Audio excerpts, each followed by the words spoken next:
Hello, hello. Hola, hola. All right, thank you all for coming to the Freelance Survival Kit talk, how to find, win, and keep clients as a game industry freelancer. So I guess a lot of you are freelancers here. Let's see, can you raise your hand if you're a freelancer, please? Yeah, raise your hand if you are a freelancer. Awesome. Thank you. Can you raise your hand if you are already making a comfortable living freelancing? Right. Lucky you guys. Can you raise your hand if you're still trying to get your feet in, getting more clients and getting better paid? Cool. Okay, guys, you're in the right place now.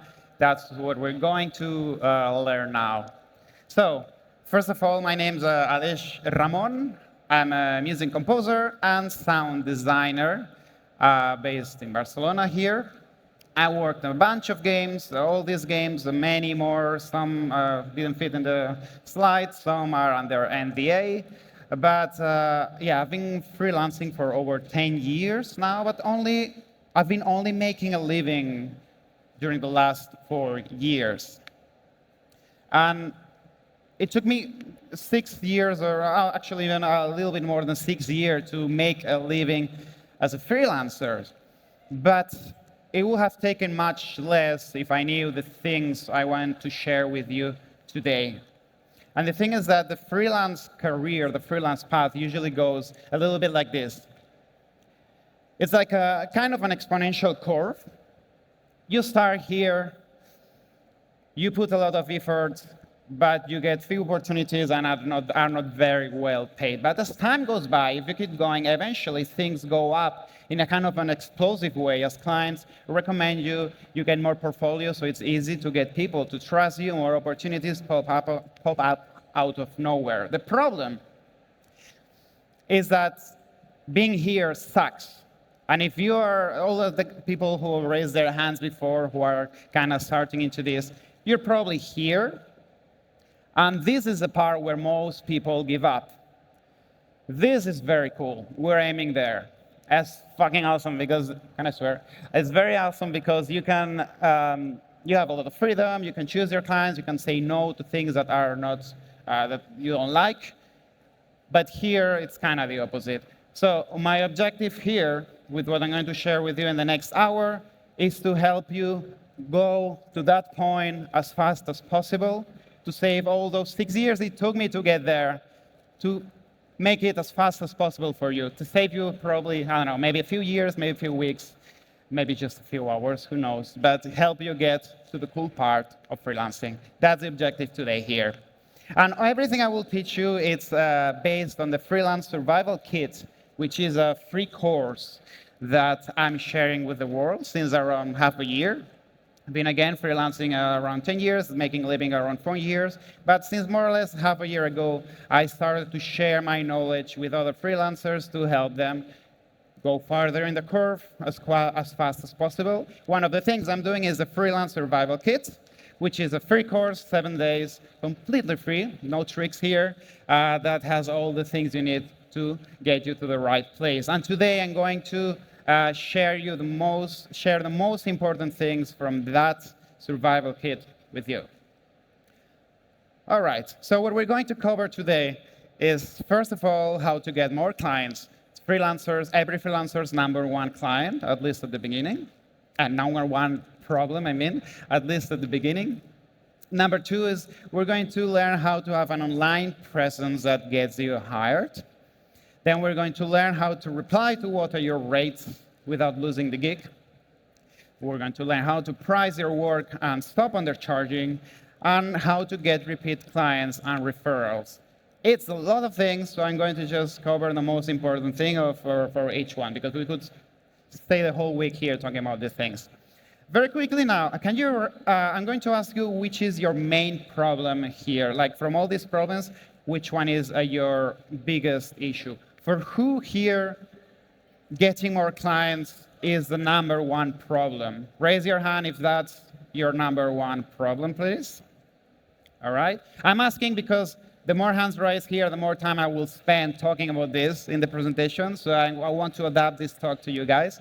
So who has the most problem finding clients? For whom this is the biggest problem? Great, thank you. For who having an online presence is the biggest issue? All right. For who having replying to what are your rates, setting up your prices is the biggest issue? All right. And then last one, getting repeat clients and referrals. For who that is the biggest problem? Right, one person, thanks. All right, things I will not talk about.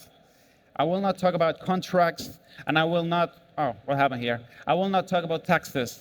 I don't even know how to make a slide about this, so I'm not going to talk about these things. So let's begin. Let's dive into the Freelance Survival Kit. Now, let's start with number one, the number one issue, number one thing we're going to cover, how to get clients. So there's a lot of people talking about this issue because, as I said, it's a freelancer's number one problem usually. All of you probably have heard that the way to get clients is network, a network, a network, a network. But then how do you network in the most efficient way without burning out and without, spending all your living time doing it? Well, as you may know, you're in a good place for that. This is an awesome place for networking. But there are a few things you can do to make networking more efficient and work better. Not only here, but also in online events. So what I'm going to say applies to any kind of event, whether it's here or online conferences or just people you meet online on social media, anything. So my golden rule for networking, for finding clients, is don't sell, focus on helping others. If you are a developer, like any developer, absolutely hates when you go to them and like, hey, can you hire me, please? I need money, I need work. Can you hire me? Do you need someone like me? That's a very uncomfortable position for them to be. And it's also probably an uncomfortable position for you to be. I've done that a million times before. It's very exhausting. It burns me out because it usually leads to rejection because that kind of neediness that you bring there, like, please hire me, please solve my problem. It's like, stay away from me.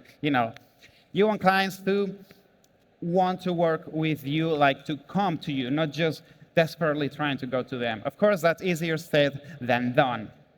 But the easiest and most wholesome, in a way of doing it for me is to not try to sell your services actively, but go to people, go talk with developers, try their games, and be like, hey, what are you here for? Why did you come to this conference? What do you want to get out of this conference?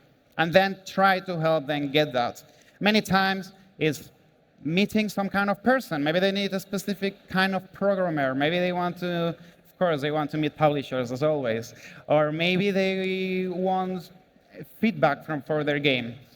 Just focus on giving that thing that they want, and they will absolutely love you for that, because you'll be one of the only freelancers who's not trying to sell desperately, but also because you're helping them. And game developers only hire freelancers that they like. So don't sell and focus on helping others. Also help other freelancers, because if you help me, I will help you back eventually. It's like getting good karma, If you go around helping people, eventually people will recommend you. Good things will start happening to you. Now, golden rule number 2 of getting new clients and networking: stay in touch, use a CRM. A CRM is a fancy way of saying an agenda of contacts, basically a list of contacts. So this is the number one issue, number one mistake that most freelancers do when they come to places like this. 90% of freelancers come to these events, they make awesome connections, they meet the developer of their dreams, but developers usually don't need someone like you at that point. But eventually, almost for sure, in a few weeks, a few months, a few years, they will need someone like you. They will need a sound designer, or an artist, or a narrative designer, or a composer. Almost for sure they will need you, or someone like you. The thing is, it's usually not when they meet you, not today when this happens. To solve this, the crucial thing is to stay in touch. You meet them now, but then what you should do is keep their contact, and then regularly, after a few weeks, or every few weeks, or every few months, you stay in touch with them to remind them that you still exist. Can be as easy as saying, hey, how is it going with your game? Or, hey, I found this article, or I heard about this helps, these grants. Just anything just to remind them that you still exist. And eventually, when they need someone, they'll think, oh, yeah, I need an artist. Who do I know who's an artist? Ah, yeah, Aleix, I talked with her the other day, of course. But if you don't stay in touch, they will not remember you. Super important. I have to say, before continuing, I almost forgot, I have a stand here at this conference, and we are giving out these flyers, these brochures, trípticos, with tips about how to find clients here at Barcelona Game Fest. It's what I said, but there's also a few more. If you're interested in this, come to my booth number 52, and we have still a few of these to give away. So you're welcome to come and check them out. All right, let's continue. Now, I don't want to go too slow because we have a lot of things to cover, but let's talk briefly about how to have an online presence without wasting time. So an online presence is important because it helps people trust you more as a professional. Like, it's your portfolio, it's your website, like your work online that they will check after they meet you here or in any other event. My golden rule for this is that you should optimize for trust, not likes. What I mean for that is that you should, and by the way, sorry, that also applies, of course, to social media. So by online presence, I mean a website, any kind of portfolio, all your social media, anything you have online, basically. My golden rule is to optimize for trust, not for likes. What do I mean by that? What does it mean, trust? Trust means how sure the developers are about, can answer this question. How sure am I this person can get me what I want? That's what trust is about. The more certain the developer is of this, the more likely they will be to hire you, and the more they'll be willing to pay you. So your goal with everything you do, but including your online presence, is to increase trust. So how do we increase trust? If I'm a developer and I check your website or your social media, I need to know in 10 seconds or less, what can you do for me? And prove that you can do it. Remember, trust is about answering the question, how sure am I this person can do what I need? If your online presence, everything you have online, cannot answer that question or help me figure it out, you're doing something wrong. So as quick as possible, I should be able to know this. What can you do for me? And prove that you can do it. And by that, you should do that. I mean, I know it's, of course, hard to have it exactly like this, but you should aim to that, like not having distracting things that don't reflect your professionalism. Maybe if you mix personal and professional things, maybe you should think about having 2 separate accounts for social media. You should have a website that's clear, that's well-ordered and professional, so that developers don't get confused when they go to your website. Now, golden rule 2 of having an online presence is that you should spend less time posting and more time staying in touch. Remember the previous point when I said I was talking about finding new clients, that you should stay in touch with the people you meet. It's way more important to stay in touch with the people you meet regularly than to post a shitload of things on social media. Because the one-on-one contact that you have with the developer, based on which started here in this conference or any other event, carrying on that connection and trust that you're building is much more important than posting randomly online and hoping people will find you. That's what I also say that, that's why I also say that you should not optimize for likes from random people, but more like create trust from people who already know you. So focus on the people you already know, basically. Now let's move on to how to reply to what are your rates, which is the big dreaded question for freelancers, right? It happened to me a million times. It still happens a bit. I get a bit nervous still. That I get this mini panic attack when someone asks me, "What are your rates?" I'm like, fuck, I have no idea. Like, how do I know I'm not underpricing? How do I know I'm not overcharging and scaring away the clients with my prices? So my golden rule here is to not say the price, but have a discovery call with the developers, with the client. Now, a discovery call is another fancy term for basically a conversation. If that happens here in person, you have it in person. Many times that will happen online as a call. The point is to have a conversation live, like live meaning like in real time with the person, where you can ask questions, they can ask you questions, you can react to each other. And that's infinitely better than having an email conversation or even a chat conversation. Because when it's only written text, there can be misunderstandings, and it's kind of harder to make a connection and create this trust. So have a call. I know it's uncomfortable, but it's worth it. Have a call or talk in person, meet in person. Now, I have a few tips about discovery calls because I like them a lot. So I wanted to give you a bit more detail about this.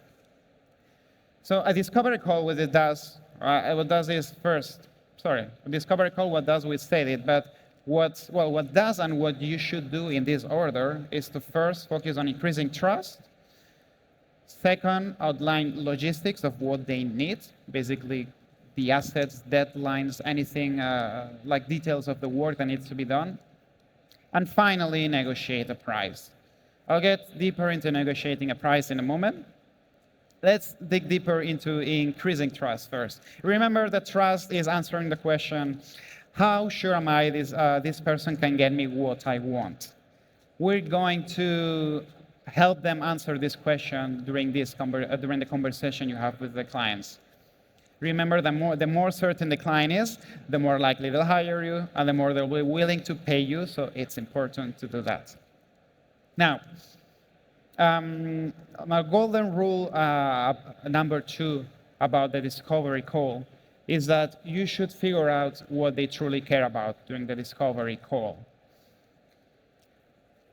By figuring out what they truly care about, I mean, because that's sometimes a bit vague, I mean, what's a deal breaker for them? What do they really care about for their project or their situation? And I'll give a few examples now, but figuring this out will help you build the trust that then will make them more likely to hire you and more likely to pay you more. So to build trust during this initial conversation with the client, imagine you're somewhere here, the client comes to you, they ask you, hey, what are your rates? And then you should say, hey, let's have a conversation before, let me ask you a few questions. Ask these questions. Before we talk about your game, what can you tell me about yourself and the team? So you get a bit more context about the whole thing, and they can tell you a bit more about their story and their motivations for making the game. Then you can ask, imagine it's 2 years from today, we've worked together and you're delighted with the progress we've made. What happened to make you happy? I know this is a bit weird question, but it works super well because it makes them tell you what they truly care about. Like, this is basically saying, and you can phrase it any way you want, this is basically saying, imagine you love what I do for your game. Why do you love it? What is it that makes you happy to work with me? And then they will tell you. Maybe it's like, you never miss deadlines, or I like your songs were catchy, specifically that thing, or I like that you really got the vision I was aiming for. Then when they start sharing these things they truly care about, the things that truly make them trust you more, it's good to dig a bit deeper as much as you can. and say, it sounds like you really care about me not missing deadlines, for example. And then they will tell you, yeah, well, it's because, the last freelancer I worked with was a disaster and he missed all the deadlines and it was a pain in the ass. So we really want to avoid that now. Or you can ask, it sounds like you really want to avoid, it sounds like you really want to avoid missing deadlines and blah, blah, blah. Same thing. Basically, dig deeper into what they truly care about. Because as artists in general, any kind of artist that we can be, we tend to focus a lot on the craft, but we should focus more on what our clients want and how our craft can help them achieve that. That's what generates trust. Clients don't want someone who's like, yeah, I need some audio or I need a story for my game. What clients really want is to make a game that they're proud of, or find a publisher finally and get the security of having finally some money, or impress their family and friends. Your work is just a way a means to help them achieve that. So the better you understand their motivations, their ultimate motivations, the more they will trust you. When they see that, oh, right, that person gets me. He understands why I really want to do this game. Then is when they will trust you. Maybe that doesn't change the work you do, actually, but they will feel understood and they will trust you more, and that will differentiate you a lot from the rest of freelancers, because most freelancers don't dig that deep. And yeah, one more question you can also ask, have you worked with someone like me before? Is there anything about that experience that you'd like to avoid? Same thing like the example I said about deadlines. That's a very common thing. If they're looking for you, maybe they also worked with someone else before who wasn't really convincing for them. It's good to figure that out, to assure them that you will not repeat the same mistakes. Now, to do this, the discovery call, this conversation we talked about, just as a reminder, the structure is first you increase trust with these questions we've discussed. You start with this because that's the most crucial part. You start by figuring out the motivations behind the project, all these motivations that developers have for hiring you. Figure that out first. Then after that, you can worry about everything else, like the logistics, what they actually need, technical things, game engine they use, what are the deadlines, blah, blah, blah, blah. And then once you've figured out all that, once they have shared all that, and you have increased trust, and you understand what they need, not only like emotionally, but also in terms of deliverables, then you negotiate the price. Because at this point, you have generated the trust, and you have shown them that you understand what they need. This is the point where they were willing to pay the most to you, the ideal point. So now let's talk about that. So, how are you doing in time? Okay, good. Is everything okay until now? Cool. Can you all hear me well? Yeah, thank you. Awesome. So, yeah, how to price your work? That's the other big question, the answer to what are your rates? We're all dreading this question. I told you before that some months ago, I started to share more knowledge to help other freelancers make a better living. This is one of the main things I teach, and we could literally spend days talking about this. This summer, I did a live course online with some freelancers, and we spent 3 days talking about this point, what to reply to, what are your rates.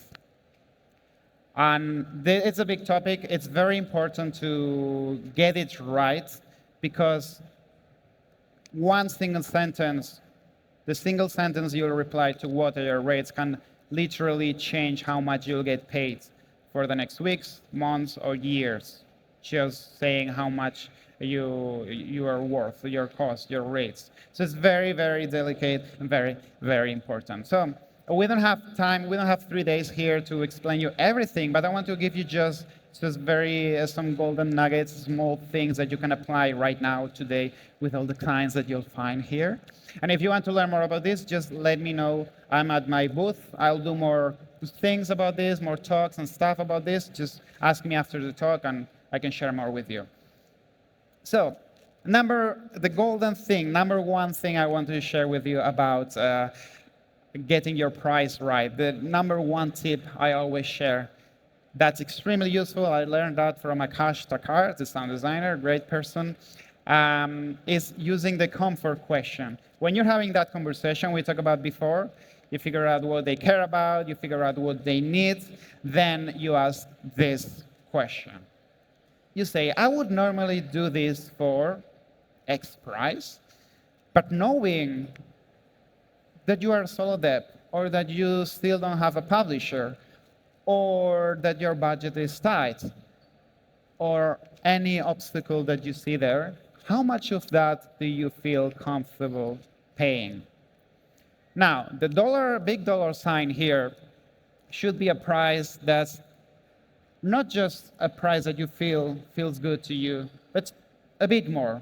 You can even take a price that feels good, just like a gut feeling that, yeah, that would be cool to get charged that, and then kind of double it, or multiply it per 1.5 if you're not that comfortable.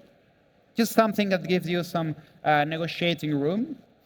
This does a few cool things, and you can apply actually this to hourly rates, or to a rate for the whole project, or an asset rate. You can apply this to any kind of rates that you want to use. This does a few cool things. So you start with a price that gives you a lot of negotiation space. You start with a relatively high price. That means that if you're expensive, that means that you're probably pretty good, because expensive things are usually of high quality, right? Then also, you ask how much you're comfortable paying, so you open the doors to friendly negotiations without being pushy, being open to adapt to the situation, which is someone they absolutely love. So this puts you in a very comfortable but also like optimal position. A very simple question. You can go much crazier than this, as some of you who've been in some of my talks before know. But this is the easiest, the most efficient way to get to a good price without conflict with a client. Now, before we move forward, is everything clear here? We'll have time for questions later, but was everything more or less clear from what I said here? Yeah? Cool. We'll have questions later. You can ask anything you want. So, the fifth point, the last point that's part of the Freelance Survival Kit that I wanted to share with you guys, is how to get repeat clients and referrals. By repeat clients, I mean people who have worked with you, they loved working with you, and then when they need your services again, they come back to you. And referrals means people who are like clients who refer you to other people. Like referrals are the people to whom you were recommended. The more you have of this, the easier your life will be as a freelancer. And remember the curve at the beginning, the exponential curve thing? Usually gets much better because of these two things. So you get there, high up there, not just because you know how to price and you get better paid, so you get more results, but you also get up there because clients refer you to other people, and those same clients also want to work with you again. So you don't have to get out to find more and more clients, because you have enough clients with repeat clients and people who that get recommended to you. The other way, people who recommend you. So, important to get that. Of course, if you don't have any clients at all, that's not your worry, but if you already have a few clients, this is for you. Now, I'll keep it very simple. So to get repeat clients, the important thing is to keep trust high. So clients initially hired you because they trusted you, right? They felt that you were able to solve their problems, like they were confident that you were the right person to solve the problems they had, or at least help them achieve them. So to get repeat clients, while working with them, you should ensure that trust stays high. To do that, the most effective thing you can do is to under-promise, then over-deliver. Very important. I would say that's my golden rule in this regard. Under-promise, I mean, tell them that you will deliver a bit less than what you can actually deliver. So what I mean here is like, instead of telling them, yeah, I can have everything in 2 weeks. You can't have everything in 2 weeks, right? And you tell them, yeah, I can have everything exactly in 2 weeks. Instead of that, you can tell them, I can have everything in 3 weeks, right? Instead of setting the bar very high, you set it a bit lower, and then you have everything ready in 2 weeks. So it's like you overcame expectations. You exceeded expectations. And that's what makes clients satisfied with you. Satisfaction in this and in every aspect of life is about exceeding expectations. Things that go better than you expected. If they expect that you'll deliver in 3 weeks and then you surpass these expectations, they'll be like, oh shit, that's awesome. It's even better than I thought. That's the easiest way. For that, you need to be very careful with what you promise, of course. So be very mindful of that because that's crucial to keep clients happy. And second point, pretty obvious, never break your promises, right? If you break a promise, trust goes go down. If you say you'll deliver everything in 3 weeks, but then it takes you 2 months, they'll be like, the trust you gain will be down the drain. And they will trust you less and less. It's less likely that they will hire you again in the future. Always keep them in the loop, too. That also helps. By that, I mean communicating. Over-communicating is good, actually. Just always let them know what you're doing, what you're working on, when you have things ready. Just don't keep them in the black. Just really make them feel that they know what's going on with your work.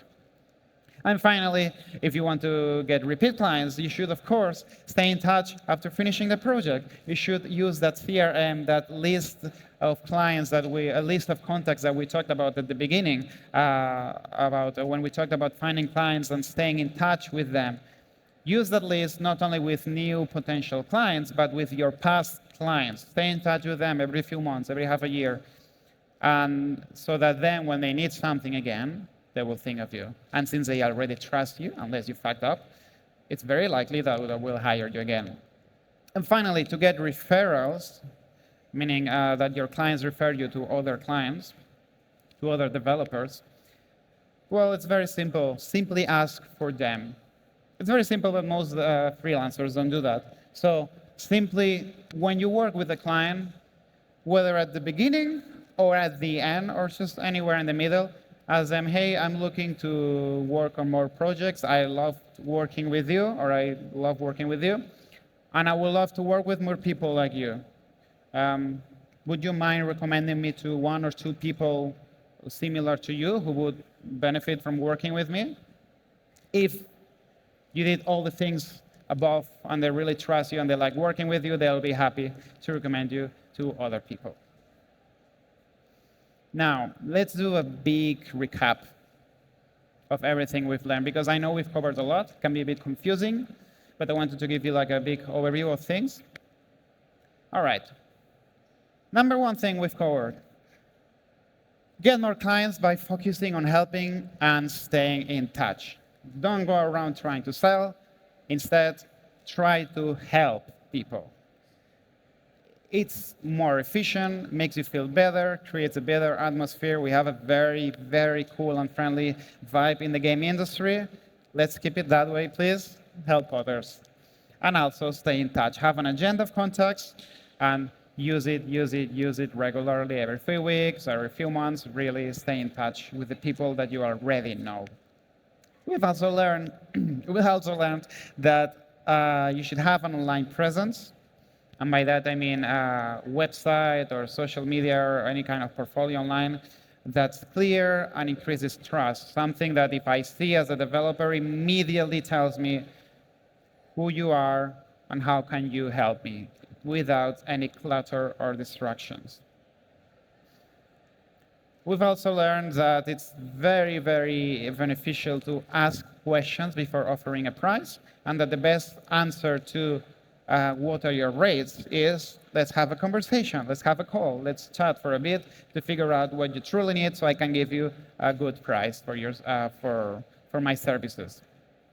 We've also learned that though there's many ways of pricing and it's a world on its own, using the comfort question is an easy way to set your price. Comfort question, I'll repeat it, it's I would usually do this for 5,000, 10,000, 30,000 euro, or 50, whichever is your price at the moment that you like, that you feel is a great price above your minimum, like really something that feels good. I would normally do this for 10,000 euros, but knowing that you are a small team or a solo developer, or knowing that you still don't have a publisher, let me know how much of that amount you'd be comfortable paying. That opens the door to very friendly and positive negotiations. And lastly, we talked about repeat clients and referrals, that you can get repeat clients by exceeding expectations, mostly, and you can get referrals simply by asking for them. Just take photos of this. That's the most important slide.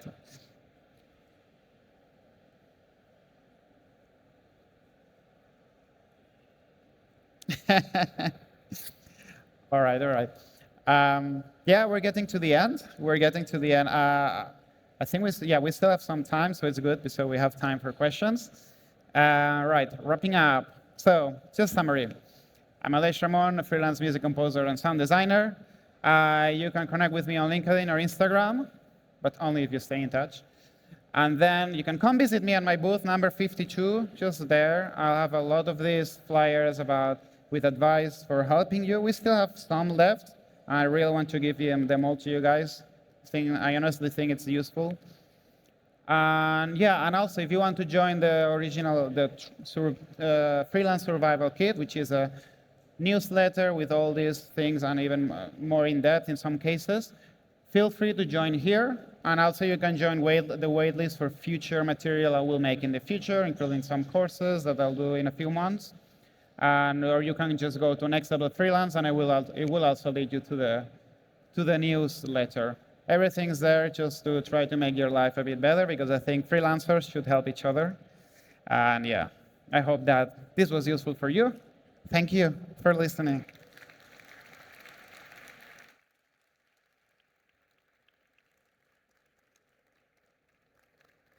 All right. Hello. Yeah. Let's open the Q&A. Any questions? Hi, Alex. Yeah. Thank you very much for the talk. Really informative stuff. My question is, have you ever had to reject a client or break off the relationship with a client? And if so, what drove that decision? Or have you learned anything about that? Good question. Yeah, I recently gave a talk where I talked actually about the red flags, which was entirely the thing. Yeah, I know a lot of people, probably many of you have had bad experiences with clients. Usually myself, I've been partly lucky because I haven't had a lot of bad experiences with clients, but at the same time, it's because I'm picky with clients. So many times you can see red flags coming in a way when you have these initial conversations. That's another reason why you should have a conversation with someone before telling them a price, because you also figure out if you want to work with that person. Do you like their communication style? Do they have a background and a history of shitty projects and freelancers living scared because it was kind of crazy? You kind of get a bit of that feeling. Usually, for me, the bad experiences I had have been because the scope of the game wasn't clear enough. Cases in which the direction of the game, as a composer and sound designer, in which the direction of the game wasn't well set. So I made music going in one direction with this kind of tone, and then in the middle of the project, the CEO was like, oh no, you know what, let's go to another direction. Let's make it a bit creepier. And then, okay, we have to change everything now. And then, oh no, let's make it now this, and we have to change everything now. That was, for me personally, the worst. So like a project that was changing a lot, the vibe. And I could honestly, I could see that happening in the initial conversations I have, because I could see that the thing wasn't very clear from the beginning. So I should have known better, actually. But I have to say, at that point, I didn't have a lot of things going on. So I was like, it's better than nothing, you know. And I mean, I don't regret taking the client, but it wasn't a very easy project, and I could, and nowadays I wouldn't take it. Cool. Thank you very much.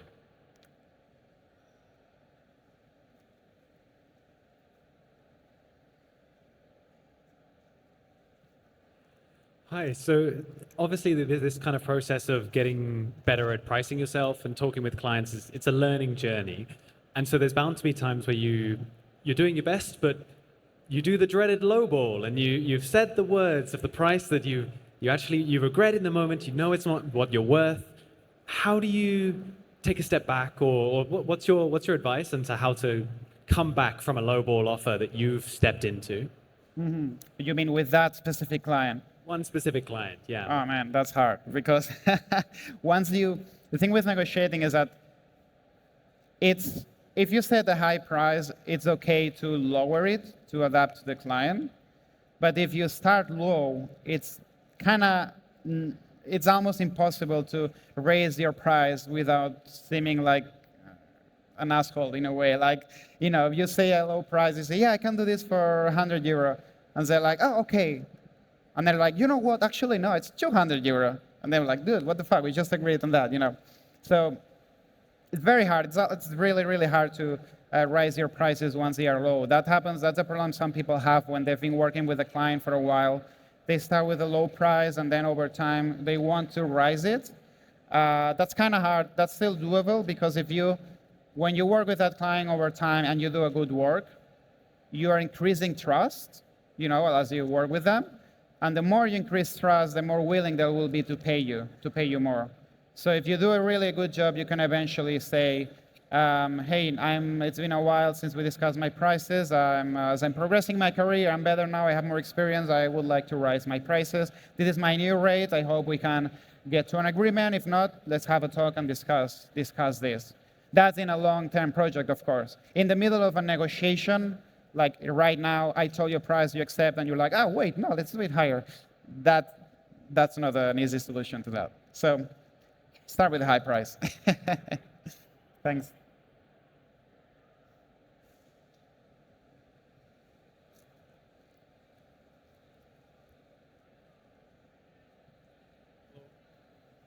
Do you hear me? Yeah. Yeah. All right. First of all, I'm a developer, so I'm a founder. If you're a developer and you wanna just contact me, I'm open. Y si son españoles, mejor también. And I wanted to ask you, how do you combine stages where you're getting more clients and providing a great service? Because I'm kind of dealing with the focus on providing a great service, but I really need to scale on getting more clients. So I'm kind of like, okay, I don't have time to do both right now. Mm-hmm. How do you deal with that? Great question. I love that topic. So you mean, how do you balance doing a great service with having more clients, right? How do you do both, right? Is that the thing? Right. Yeah, that's something I would like to actually give a talk about that eventually, because I found myself in this situation. Like the more I progress in my career, the more I find myself in this situation. I think if doing both on your own is almost impossible because your time is limited and your energy is limited. The best solution to really deliver a great service and doing it kind of scaling, like doing it in a bigger, like being able to help more people, is to outsource as much as you can, get people to help you as much as you can. For example, as a composer and sound designer, I'm working on 2 projects that I have one assistant for each project.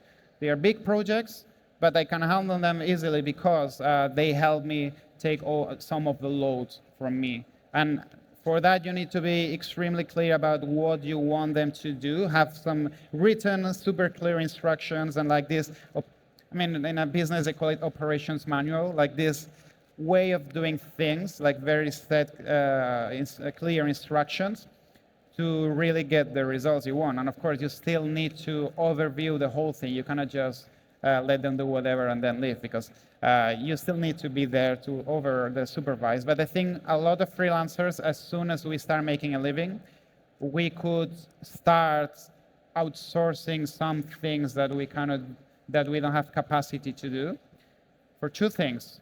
First, because you'll be able to deliver work faster and to more people, help more people. And also because you'll give more opportunities to other people who need it.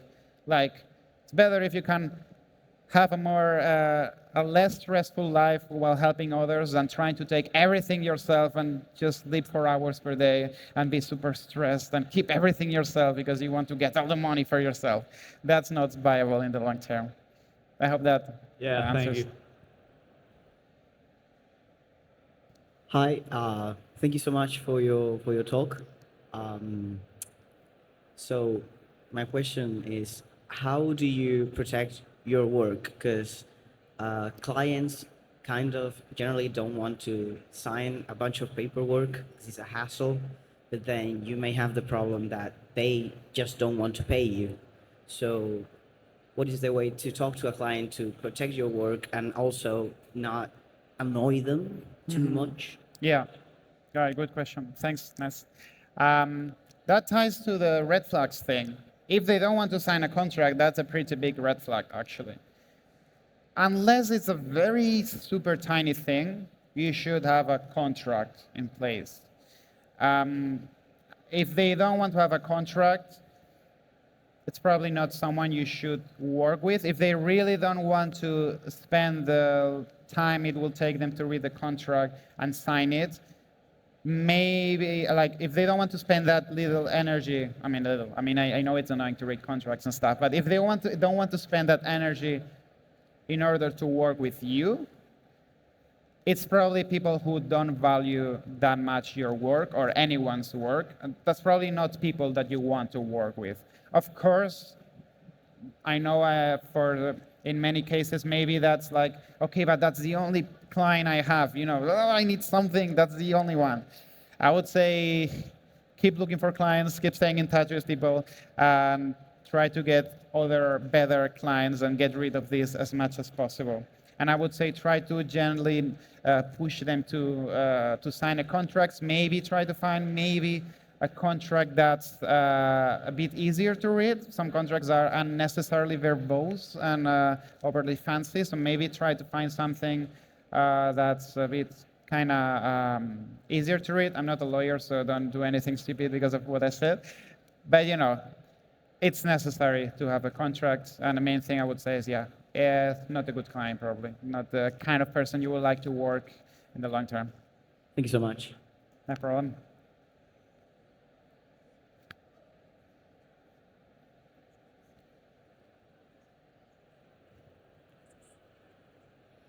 Hi, Alex. Hi. Thank you for your presentation. It was really interesting and really necessary. Thanks. I wanted to ask you about your music part of yourself, which is how do you actually organize when you have to produce a music in a video game? So how do you make first the leitmotifs or then harmony or I don't know? Oh man, that's a big question. How do I reply to these audio people? There's all the audio team here. You can come to my booth and we can talk more about that later because it's a bit outside this topic. I think that will be the best because I could spend 2 hours talking about that. So you come to my booth number 52 and we can talk about that. Sorry for not answering your question. Is there any other question? Right, there is more. So yeah, come later and we'll talk about that.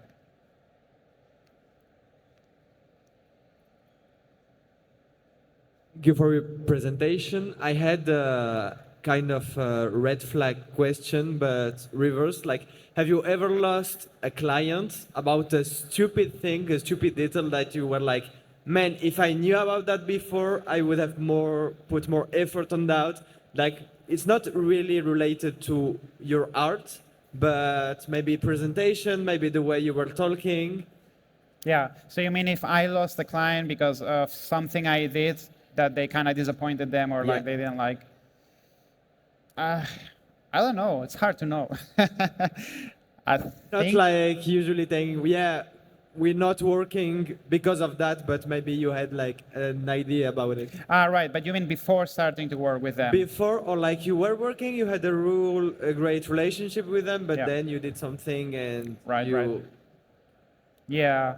Yeah, so personally, it didn't happen. I think it never happened while working with them. Could be that I didn't get repeat work from them because something they didn't like, but I don't know about that. But it did happen in negotiations, during this conversation, negotiation stage, before starting to work with them, for sure. That's how I know about all this stuff, just by fucking it up a lot of times. So it happened a lot of times that I messed up. Sometimes it's hard to know. I try to ask them, but sometimes it's hard for people to let you know that they really didn't like this specific thing. One thing I can tell you that I've seen other people that it happened to other people, and it happened to me, is that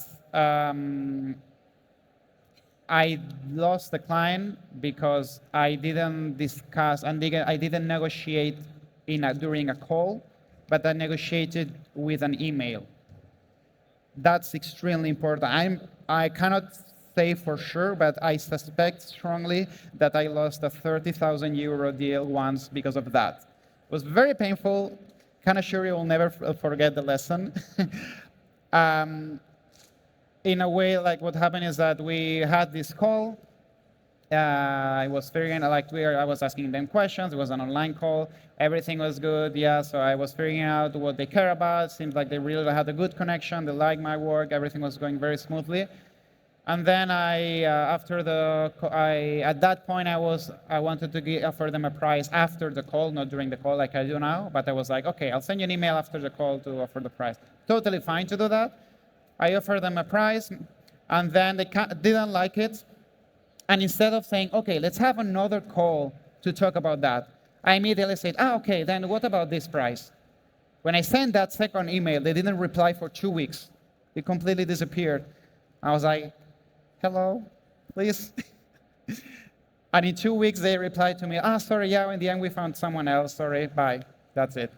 I'm pretty sure that if I had told them, okay, you don't agree with what I offer, let's have a talk, let's discuss live in the moment during a call, what's your good price for you, then I'm pretty sure if I had done that, I would have been able to really adapt to the budget they have. I was willing to lower my price to adapt to the situation because I also liked a lot the game. And the price was pretty high. It would have been good even if it was almost half of it, actually. So I would have been willing to adapt. I'm pretty sure that they would have been happy we'd have arranged a good thing, but I didn't get to that point. I sent another email. They thought a lot about it. They freaked out a bit, or they were not sure. Let's check some other composer and someone else, in the end, they convinced them. Okay, thank you. No problem. Yeah, I think that's it. Thank you, everyone, for coming here. Thank you for your questions. And this is a big topic, so if you have any other questions about any of the things we covered, including music stuff, please come to my booth, number 52, and I'll be happy to talk there with you guys. You're lovely. Thanks for coming.